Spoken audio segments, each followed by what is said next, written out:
Hello every one. അപ്പം ഇന്നത്തെ വീഡിയോയിൽ നമ്മൾ ഡിസ്കസ് ചെയ്യാൻ പോകുന്നത് models of enzyme substrate complex formation ആണ്. അപ്പോൾ അതിൽ വരുന്ന ടോപ്പിക്സ് ആണ് induced fit, lock and key, പിന്നെ ട്രാൻസിഷൻ സ്റ്റേറ്റ് മോഡൽസ്. അതേപോലെ തന്നെ അതിനകത്ത് എൻസൈം സ്പെസിഫിസിറ്റിയെ കുറിച്ച് സംസാരിക്കുന്നുണ്ട്. അപ്പോൾ നമുക്ക് നോക്കാം. ഓക്കെ, അപ്പോൾ ഫസ്റ്റ് നമ്മൾ പറയാൻ പോകുന്നതാണ് ലോക്ക് ആൻഡ് കീ ഹൈപ്പോത്തസിസ്.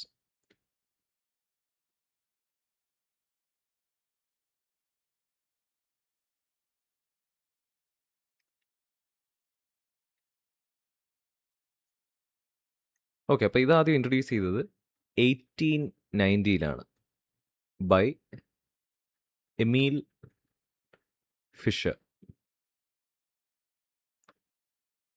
അപ്പോൾ ഇതിനകത്ത് പറയുന്നത് എന്താണെന്ന് വെച്ചാൽ a substrate might fit into its complementary site on the enzyme as a key fits into a lock എന്ന് പറയുമ്പോൾ അതായത് നമ്മൾ ഇത്രയും നാളും പറഞ്ഞുകൊണ്ടിരുന്നത് അതാണല്ലോ. ഒരു സബ്സ്ട്രേറ്റ് എൻസൈമിലേക്ക് ബൈൻഡ് ചെയ്യുന്നു, അങ്ങനെ റിയാക്ഷൻ നടക്കുന്നു, നമുക്ക് പ്രോഡക്റ്റ് കിട്ടുന്നു. അപ്പം ഇത് ഈ ലോക്ക് ആൻഡ് കീ ഹൈപ്പോത്തസിസിൽ പറയുന്നത് എന്താണെന്ന് വെച്ചാൽ ഒരു സബ്സ്ട്രേറ്റ് ഒരു എൻസൈമിലേക്ക് ബൈൻഡ് ചെയ്യും, like a key would fit into a lock. അങ്ങനെ അപ്പം ഓരോന്നിനും സ്പെസിഫിക് ആണ്, അതിനെക്കുറിച്ച് നമ്മൾ പിന്നെ പറയും. അപ്പം നമുക്ക് നോക്കാം.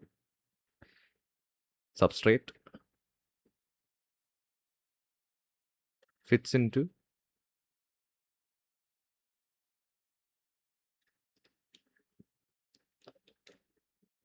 fits into its complementary site on the enzyme as a key fits into a lock. അതേപോലെ തന്നെ നമുക്ക് ഇതിനകത്ത് ഒരു പോയിന്റ് കൂടെ പറയാനുണ്ട്. In lock and key model all structures remain fixed throughout the binding process. അപ്പോൾ ഈ സബ്സ്ട്രേറ്റിനോ അല്ലെങ്കിൽ എൻസൈമിൻ്റെ ആക്റ്റീവ് സൈറ്റിനോ ഇതിനൊന്നും ഒരു കൺഫർമേഷണൽ ചേഞ്ചും വരില്ല.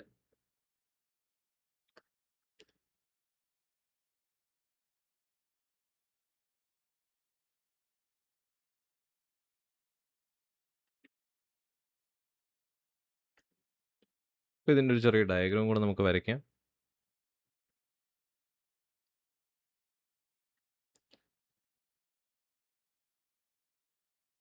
അതായിരുന്നു സബ്സ്ട്രേറ്റ്. പിന്നെ എൻസൈം വരയ്ക്കാം.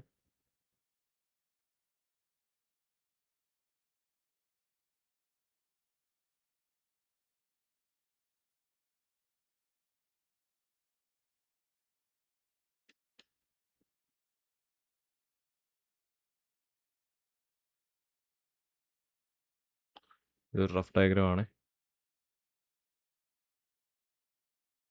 സബ്സ്ട്രേറ്റ്, എൻസൈം, ഇത് രണ്ടും കൂടെ നമുക്ക് ബൈൻഡ് ചെയ്യുന്നതായിട്ട് കാണിക്കാം.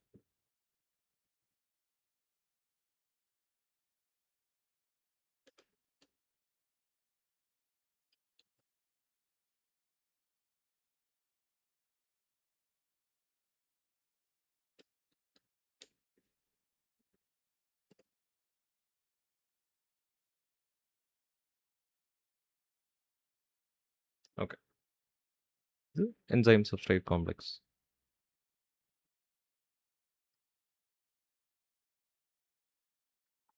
ഓക്കെ, അപ്പോൾ ലോക്ക് ആൻഡ് കീ ഹൈപ്പോത്തസിസിനെ കുറിച്ച് പറയാൻ നമുക്ക് ഇത്രയേ ഉള്ളൂ. അത് 1890 ആദ്യം ഇൻട്രൊഡ്യൂസ് ചെയ്തത്. അത് എമീൽ ഫിഷറാണ് ഈ ഹൈപ്പോത്തസിസ് പുട്ട് ഫോർവേഡ് ചെയ്തത്.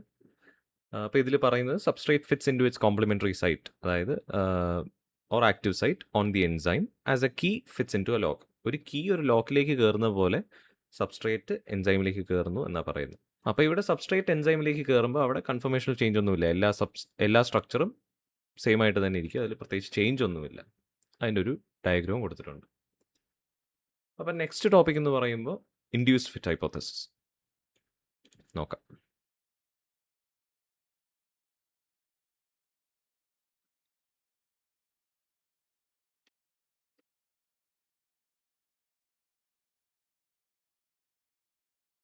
ഓക്കെ, അപ്പോൾ ഇൻഡ്യൂസ്ഡ് എന്ന വാക്കിൻ്റെ അർത്ഥം തന്നെ ഒരു ചേഞ്ച് പുട്ട് ഫോർവേഡ് ചെയ്തു, ലൈക്ക് എന്തെങ്കിലും ഒരു ചേഞ്ച് പ്രൊഡ്യൂസ് ചെയ്തു എന്നുള്ളതാണ് ഇൻഡ്യൂസ്ഡ് എന്ന വാക്കിൻ്റെ അർത്ഥം തന്നെ. അപ്പോൾ ഇവിടെ നമുക്ക് നോക്കാം. The binding of a substrate to an enzyme may bring about conformational change, that is change in 3-dimensional structure but not in primary structure. Primary സ്ട്രക്ചറിൽ ചേഞ്ച് വരാൻ പാടില്ലല്ലോ. ഈ സബ്സ്ട്രേറ്റിനെ അക്കോമഡേറ്റ് ചെയ്യാൻ എൻസൈമിൻ്റെ ആക്റ്റീവ് സൈറ്റിലെ കൺഫർമേഷണൽ ചേഞ്ച്, അതായത് അതിൻ്റെ 3-dimensional സ്ട്രക്ചറിൽ ചേഞ്ച് വരും. അതിനെയാണ് ഇൻഡ്യൂസ്ഡ് ഫിറ്റ് ഹൈപ്പോത്തസിസ് എന്ന് പറയുന്നത്. binding of substrate may bring about conformational change.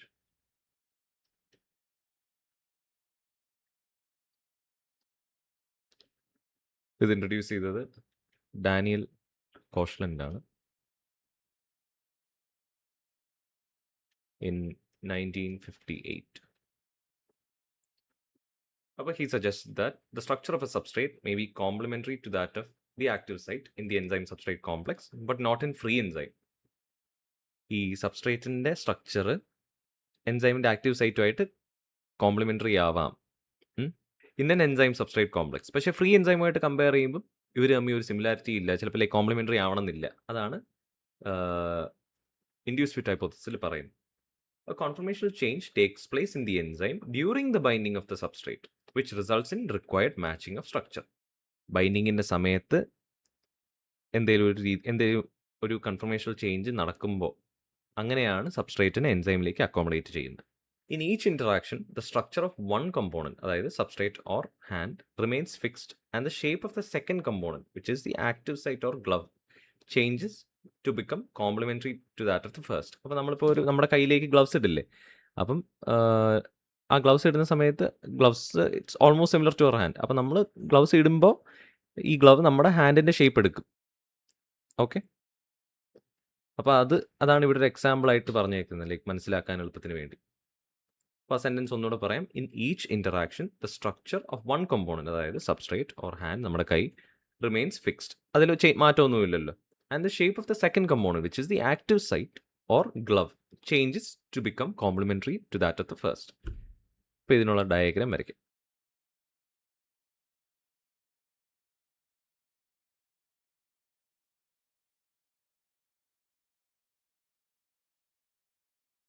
ഇതാണ് സബ്സ്ട്രേറ്റ്,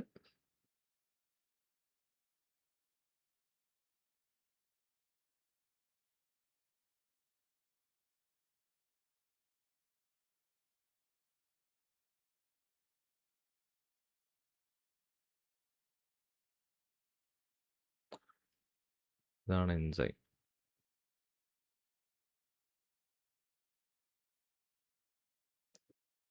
ബൈൻഡിങ്ങിൻ്റെ സമയത്ത്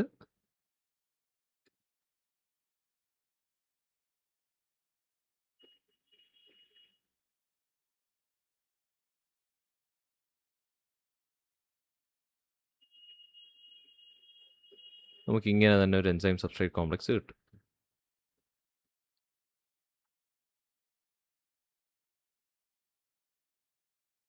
അപ്പോൾ ഇവിടെ നമുക്ക് this gives more specificity compared to lock and key hypothesis. കാരണം ലോക്ക് ആൻഡ് കീ മെക്കാനിസത്തിൽ ഈ ആക്റ്റീവ് സൈറ്റ് എപ്പോഴും സ്ട്രക്ചറലി ഇൻടാക്റ്റ് ആണല്ലോ.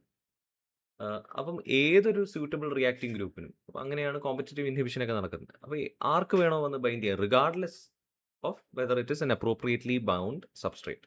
അപ്പോൾ ആർക്ക് വേണോ വന്ന് ബൈൻഡ് ചെയ്തിട്ട് മേ ബി റിയാക്ഷൻ നടക്കാം, മേ ബി റിയാക്ഷൻ നടക്കത്തില്ല. അപ്പം അതിവിടെ പറയേണ്ട കാര്യമില്ല. അപ്പം ആർക്ക് വേണോ വന്ന് ബൈൻഡ് ചെയ്യാം, സ്ട്രക്ചറലി സിമിലർ ആയിട്ടുള്ള ആർക്ക് വേണോ വന്ന് ബൈൻഡ് ചെയ്യാം.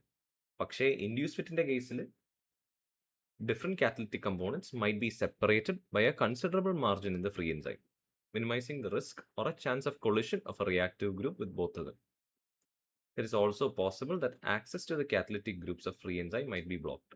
Only when a binding group of the substrate is recognized by the corresponding site of the enzyme, the binding process proceeds and does the conformational change.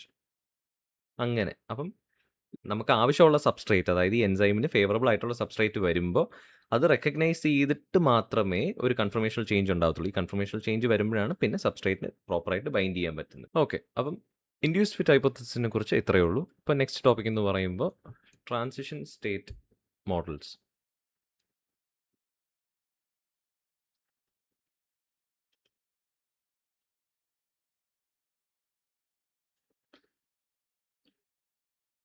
അപ്പോൾ ഇതാദ്യം ഇൻട്രൊഡ്യൂസ് ചെയ്തത് John ഹാൽഡേ എന്ന് പറയുന്ന scientist ആണ്, who pointed this out in 1930.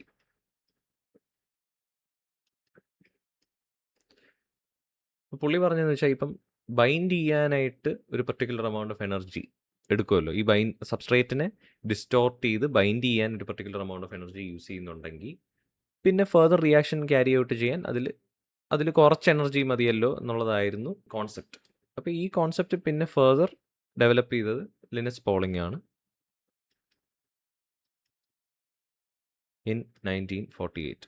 അപ്പോൾ ഈ കോൺസെപ്റ്റിനെ കുറിച്ച് കുറച്ചുകൂടി detail ആയിട്ട് ഞാൻ പറയാം. സോ ബേസിക്കലി ഇപ്പം ലോക്ക് ആൻഡ് കീ ഉണ്ട്, പിന്നെ ഇൻഡ്യൂസ് ഫിറ്റ്, അതിൽ എൻസൈം സ്പെസിഫിസിറ്റിയെ കുറിച്ച് അതിൽ പറയുന്നുണ്ട്. പക്ഷേ എങ്ങനെ ഒരു എൻസൈം ഒരു സബ്സ്ട്രേറ്റിനെ കാറ്റലൈസ് ചെയ്യുന്നു, അതായത് റിയാക്ഷൻ എങ്ങനെ കുറച്ചുകൂടെ ഫാസ്റ്ററായിട്ട് മുന്നോട്ട് കൊണ്ടുപോകുന്നു എന്നുള്ളതിനെക്കുറിച്ച് ഇവർക്കതിൽ എക്സ്പ്ലനേഷൻ ഇല്ല. അപ്പം അതെങ്ങനെയായിരിക്കാം നടക്കുന്നതെന്നുള്ളതിനൊരു എക്സ്പ്ലനേഷനാണ് ഈ ട്രാൻസിഷൻ സ്റ്റേറ്റ് മോഡൽ നമുക്ക് തരുന്നത്. അപ്പം നമുക്കൊരു കേസ് എടുക്കാം. Let us assume, for example, that the structure of an active site is almost complementary to that of a substrate, but not exactly so. എന്നുവെച്ചാൽ കംപ്ലീറ്റ്ലി കോംപ്ലിമെൻ്ററി അല്ല. അപ്പം if the structure of the active site is rigid, active site conformation കഴിഞ്ഞിട്ടിരിക്കുക, അത് പിന്നെ ഇനി അതിൽ change വരുത്താനില്ല, അത് റിജിഡാണ്, അതിൽ മാറ്റമില്ല. അപ്പോൾ അത് റിജിഡ് ആണെങ്കിൽ സബ്സ്ട്രേറ്റിൽ ചെറിയ ഡിസ്റ്റോർഷൻ വന്നാലല്ലേ പിന്നെ ആക്റ്റീവ് സൈറ്റിലേക്ക് ബൈൻഡ് ചെയ്യാൻ പറ്റൂ. അപ്പം if the structure of the active site is rigid, the substrate must be distorted slightly in order to bind to the enzyme. സബ്സ്ട്രേറ്റിൽ ചെറിയ രീതിയിൽ ചേഞ്ച് വരുത്തിയാൽ മാത്രമേ അതിന് ആക്റ്റീവ് സൈറ്റിലേക്ക് ബൈൻഡ് ചെയ്യാൻ പറ്റൂ. This distortion might result in the stretching and thus weakening of a bond, which is subsequently to be cleaved. അപ്പം ഈ ഡിസ്റ്റോർഷൻ എന്ന് പറയുമ്പോൾ അത് ചെറിയ ബോണ്ട് ബ്രേക്കേജിന് കാരണമാവാം, which weakens the bonds present in the substrate. പക്ഷേ എന്തുവാ, ഈ സബ്സ്ട്രേറ്റിലെ ബോണ്ട് എന്തായാലും ക്ലീവ് ചെയ്യാനുള്ളതാണ്. അപ്പോൾ എന്തായാലും ക്ലീവ് ചെയ്യാനുള്ള ഈ ബോണ്ടിനെ ഓൾറെഡി വീക്കൻ ചെയ്യുമ്പം പിന്നെ കുറച്ച് എനർജി മതിയല്ലോ ഈ റിയാക്ഷൻ ക്യാരി ഫോർവേഡ് ചെയ്യാൻ. അങ്ങനെയാണ് ഒരു റിയാക്ഷനെ എൻസൈംസ് അസിസ്റ്റ് ചെയ്യുന്നത്. ഇതായിരുന്നു ഒരു ക്ലെയിം, എങ്ങനെ ഈ ഫോർവേഡ് റിയാക്ഷനെ കാറ്റലൈസ് ചെയ്യുന്നു എന്നുള്ളതിനുള്ള ഒരു ക്ലെയിം ഇതായിരുന്നു. വേറൊരു ക്ലെയിം എന്ന് പറയുമ്പോൾ വേറൊരു ഓൾട്ടർനേറ്റീവ് ആയിട്ട് വരുന്നത്, this is more likely what happens in the case of enzymes. ഇവിടെ അസ്യൂം ചെയ്യുന്നതെന്ന് വെച്ചാൽ സബ്സ്ട്രേറ്റ് എൻസൈമിലേക്ക് ബൈൻഡ് ചെയ്യുന്നത് അൺഡിസ്റ്റോർട്ടഡ് ഫോമിലാണ്. പക്ഷേ ഈ എൻസൈം സബ്സ്ട്രേറ്റ് കോംപ്ലക്സിൽ ഒരുപാട് അൺഫേവറബിൾ ഇൻട്രാക്ഷൻസ് ഉണ്ട്. ഈ അൺഫേവറബിൾ ഇൻട്രാക്ഷൻസ് കാരണം സബ്സ്ട്രേറ്റിൽ വേറെ ഡിസ്റ്റോർഷൻസ് വരാം. അപ്പോൾ ഇങ്ങനെ ഡിസ്റ്റോർഷൻ വരുമ്പോൾ അഗൈൻ നേരത്തെ പറഞ്ഞ പോലെ തന്നെ സബ്സ്ട്രേറ്റിൻ്റെ ബോണ്ട് വീക്കനാവും, പിന്നെ അങ്ങനെ ഫോർവേഡ് റിയാക്ഷൻ ക്യാരി ഓൺ ചെയ്യാൻ സഹായിക്കും. ഈ റിയാക്ഷൻ പ്രൊസീഡ് ചെയ്യുന്നതിനനുസരിച്ച് അൺഫേവറബിൾ ഇൻട്രാക്ഷൻസ് ഡിമിനിഷ് ചെയ്യും. അങ്ങനെ ഇവർ ട്രാൻസിഷൻ സ്റ്റേറ്റിൽ നിന്ന് പ്രോഡക്റ്റിലേക്ക് പോകും. അപ്പോൾ അത് നമുക്ക് ഇങ്ങനെ എഴുതാം, enzyme substrate complex transition state പിന്നെ products. An example for an enzyme catalyzed reaction proceeding via transition state stabilization mechanism is the hydrolysis of peptides by chymotrypsin. പെപ്റ്റൈഡിൻ്റെ ഹൈഡ്രോളിസിസ് കൈമോട്രിപ്സിൻ്റെ സഹായത്തോടെ ചെയ്യുന്നതാണ് ഒരു എക്സാമ്പിൾ, ഈ ട്രാൻസിഷൻ സ്റ്റേറ്റ് സ്റ്റെബിലൈസ് മെക്കാനിസത്തിന് ഒരു example. ലൈസോസൈമും ഈ strain mechanism വഴി, അതായത് നമ്മൾ ആദ്യം പറഞ്ഞ കേസ്, അതും ഇതിനൊരു എക്സാമ്പിളാണ്. അപ്പോൾ ട്രാൻസിഷൻ സ്റ്റേറ്റിനെ കുറിച്ച് ഇത്രയേ ഉള്ളൂ. അപ്പം different models of enzyme substrate complex ഫോർമേഷനെ കുറിച്ച് നമുക്ക് ഇത്രേ പറയാനുള്ളൂ. നമ്മൾ ലോക്ക് ആൻഡ് കീ ഹൈപ്പോത്തസിസ് പറഞ്ഞു, ഇൻഡ്യൂസ് ഫിറ്റ് ഹൈപ്പോത്തസിസ് പറഞ്ഞു, പിന്നെ ട്രാൻസിഷൻ സ്റ്റേറ്റ് മോഡൽസും പറഞ്ഞു. പിന്നെ അതിൽ തന്നെ നമ്മൾ എൻസൈം സ്പെസിഫിസിറ്റി മെൻഷൻ ചെയ്ത് പോയിട്ടുണ്ട്. എന്തെങ്കിലും ഡൗട്ട് ഉണ്ടെങ്കിൽ കമൻസിൽ പറയുക. I hope this help everyone. Thank you and have a good day.